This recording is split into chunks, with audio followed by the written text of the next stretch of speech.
Welcome back दोस्तों, मैं शरीफ मिर्ज़ा फिर एक बार आपका स्वागत करता हूँ दमदार इंडिया न्यूज़ में। तो चलिए आज की सबसे बड़ी खबर आपको बताता हूँ। चालीसगांव नगर पालिका मंगल कार्यालय हजरत अली चौक, यहाँ पर Qadria education and social welfare society के जेरे इंतजाम तुलबा टीचर और सरपरस्त हजरात के लिए तालीम कायम का प्रोग्राम रखा गया था, जिसमें मशहूर शख्सियत आली जनाब मोहम्मद शकील इंजीनियर साहब आए हुए थे और उन्होंने काफ़ी अच्छे तरीके से लोगों को समझाया।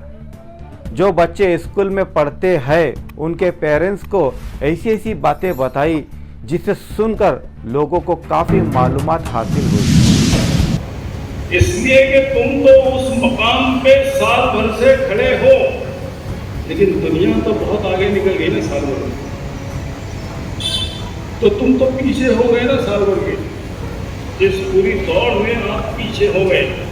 तो देखिए, यहाँ पर हम अपने मेन मुद्दे पे आते हैं कि हमारे बच्चों को अगर हम अपडेट बनाना चाहते हैं, यानी ज़माने के साथ चलाना चाहते हैं और ज़माने की तरक्की के कंधे से कंधा मिला के इनको आगे बढ़ाना चाहते हैं, तो सिर्फ और सिर्फ आपको उसकी फिक्र करनी पड़ेगी।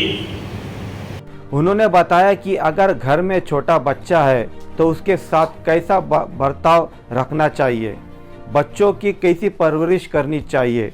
और उन्होंने बताया जब हम बच्चों को स्कूल में भेजते हैं तो तुम उन्हें वजू कर कर भेजो, क्योंकि अल्लाह के रसूल ने बताया है कि इल्म सीखना हर मर्द और औरत पर फ़र्ज़ है, तो वो फ़र्ज़ अदा करने जा रहे हैं। वो भी एक इबादत है। उन्होंने बताया कि बच्चों को स्कूल में भेजने के बाद पूरी जिम्मेदारी टीचरों पर मत छोड़िए, थोड़ी जिम्मेदारी आपके ऊपर भी रखिए, क्योंकि वो आपके बच्चे। और शकील साहब ने यह भी कहा कि बच्चों को मोबाइल देना कोई गलत बात नहीं है, मगर एक रूल बना के रखिए। इसी दौरान उन्होंने लोगों से कहा कि अगर आपके मन में कोई सवाल है तो मुझसे पूछ सकता है। और लोगों ने बेबाक होकर उनसे काफ़ी सवाल पूछे, जिनके जवाब उन्होंने काफ़ी इत्मीनान से दिए। सर, एक ऐसा सवाल है, आपने एक बात के ऊपर बहुत ज़्यादा जोर दिया, क्या बाप जो है वो बच्चे के एजुकेशन का जिम्मेदार है, ज़्यादा जोर इसके ऊपर ही दिया।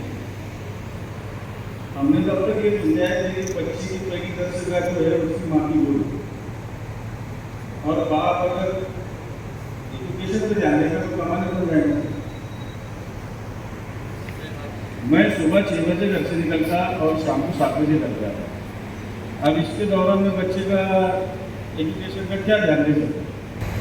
आपकी ज़रूरतें बच्चे की तरक्की से फरार का मौजूद नहीं बन सकती।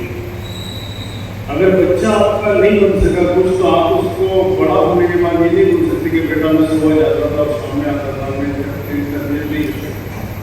वो आपको माफ नहीं करेगा।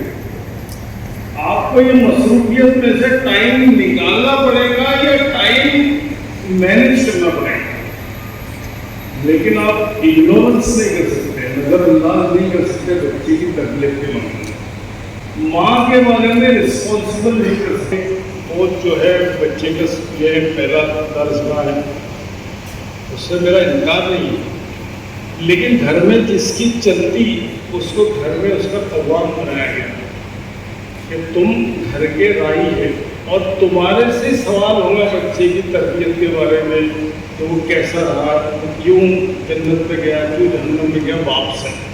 मेरी बच्ची नीट के एग्जाम की तैयारी कर रही है, पर मेरी माली अलग नहीं है बिल्कुल उसको क्लास लगाने के लिए, तो उसके लिए हम क्या कर सकते हैं? जैसे ऑनलाइन में एक तो कुछ 2-3-4 हज़ार रुपये वाले कोर्सेज भी हैं और नीट के फ्री के कोर्सेज भी हैं ऑनलाइन में। अगर आपको इसके बारे में जानकारी और डिटेल में चाहिए तो मोबाइल लेके मेरे पास बैठो, मैं हूँ अभी, ये प्रोग्राम के बाद भी रहूँगा आधा घंटा इंशाल्लाह यहाँ पे, तो मैं आपको बता दूँ। इसका जवाब ये है कि उसको आपने मैथ्स और साइंस पढ़ाने वाला ऐसा तलाश करके ना दिया, तो 40 गाँव के लिए हम क्या कर सकते हैं सर? 40 गाँव दुनिया का एक हिस्सा बन गया तो इंटरनेशनल लेवल के असातिज़ा से फ़ायदा उठा सकते 40 गाँव में रहकर। आपके इंटरनेट तो चलता ना? इंटरनेट चलता या नहीं चलता? चलता है। नहीं चलता। काफ़ी शानदार यह प्रोग्राम रहा। मैं खुद इस प्रोग्राम में शामिल था। 2.5-3 घंटे कैसे गुजरे पता ही नहीं चला। इस प्रोग्राम में तहजीब नेशनल हाई स्कूल के पूरा मैनेजमेंट, टीचर के साथ पूरा स्टाफ मौजूद था।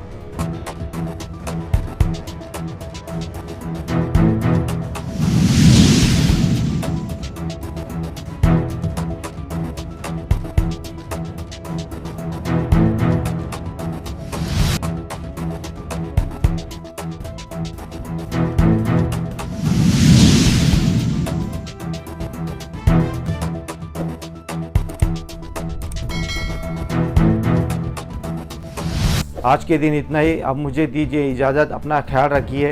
देखते रहिए दमदार इंडिया न्यूज़। जय हिंद, जय महाराष्ट्र।